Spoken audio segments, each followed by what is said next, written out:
ધોરણ 1 વિષય ગણિત પાઠ 8 એમાં છે પેજ નંબર 105।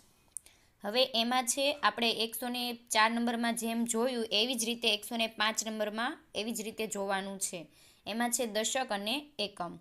તો હવે બાળકો મેં તમને શીખવાડેલું હતું કે અહીંયા કેટલા છે જૂથ 10-10ના 2 જૂથ, એટલે દશકમાં કેટલા આવશે 2 અને એકમમાં કેટલા છે તો અહીંયા ગણવાના છે। તો કેટલી છે દિવાસળી 1 2 3 4 અને 5, તો અહીંયા આવશે 5। તો એકમમાં 5 અને દશકમાં 2 જૂથ છે એટલે 2, એટલે કેટલા થાય 25। હવે છે બાજુમાં એવી રીતે એકમમાં કેટલા છે તો કે 3, 1 2 ને 3 દિવાસળી છે, તો અહીંયા 3 તમને લખેલા છે। અને દશકમાં કેટલા છે જૂથ તો કે 1 2 3, તો 10-10ના 3 જૂથ એટલે 30 થાય, પણ શૂન્ય નીકળી જાય એટલે કેટલા આવે 3। હવે એવી રીતે નીચે છે અહીંયા એકમમાં તમને બતાવેલા છે કેટલા જૂથ છે તો કે 3, તો અહીંયા કેટલા એકમ છે તો કે 3, 1 2 ને 3 દિવાસળી, અને અહીંયા કેટલા જૂથ છે દશકમાં તો કે 2, તો કેટલી દિવાસળી આવે 2 જૂથ આવે।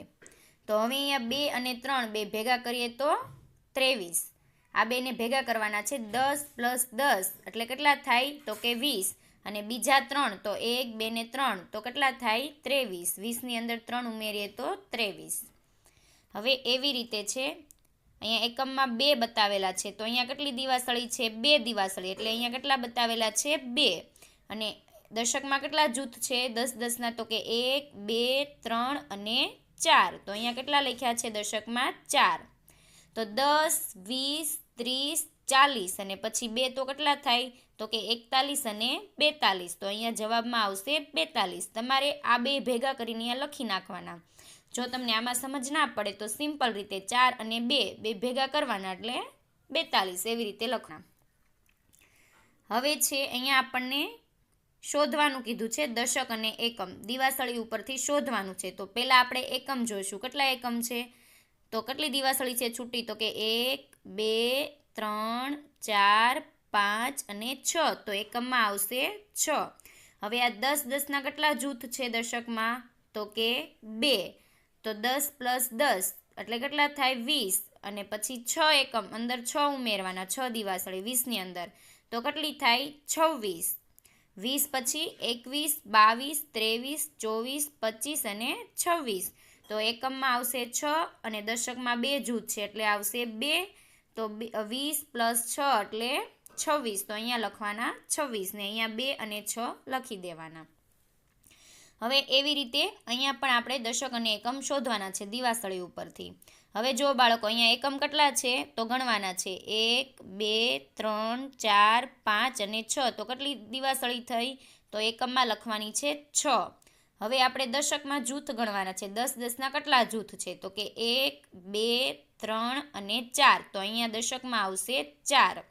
તો 4 અને 6 તમારે અહીંયા ભેગા લખી નાખવાના એટલે 46, પણ તમારે આવી રીતે ગણવાનું છે 10 + 10 એટલે 20, એની અંદર 10 નાખે તો 30, એની અંદર 10 નાખે તો 40, પછી અહીંયા ગણવાનું 41 42 43 44 45 અને 46, તો કેટલા થાય તો અહીંયા લખવાનું છે 46। હવે એવી રીતે છે અહીંયા પણ તમારે દશક અને એકમ શોધવાના છે। તો એકમમાં તમને કેટલી દિવાસળી આપેલી છે તો કે 1 પણ નહીં, તો અહીંયા આવશે 0, અને દશકમાં તમારે જોવાનું છે કેટલા જૂથ છે 10-10ના તો કે 1 2 3 અને 4, તો અહીંયા આવશે 4, તો 10 20 30 40, તો સીધો જ જવાબ આવશે અહીંયા 40। એવી રીતે અહીંયા પણ દશક અને એકમ શોધવાના છે। તો એકમમાં કેટલી દિવાસળી છે તો ગણવાની છે 1 2 3 4 5 6 અને 7, તો એકમમાં લખવાનું છે 7। હવે દશકમાં કેટલા જૂથ છે 10-10ના તો કે 1 2 અને 3, તો દશકમાં આવશે 3, તો 10 + 10 એટલે કેટલા થાય 30, પછી ગણવાની છે દિવાસળી 31 32 33 34 35 36 અને 37, તો અહીંયા જવાબમાં આવશે 37।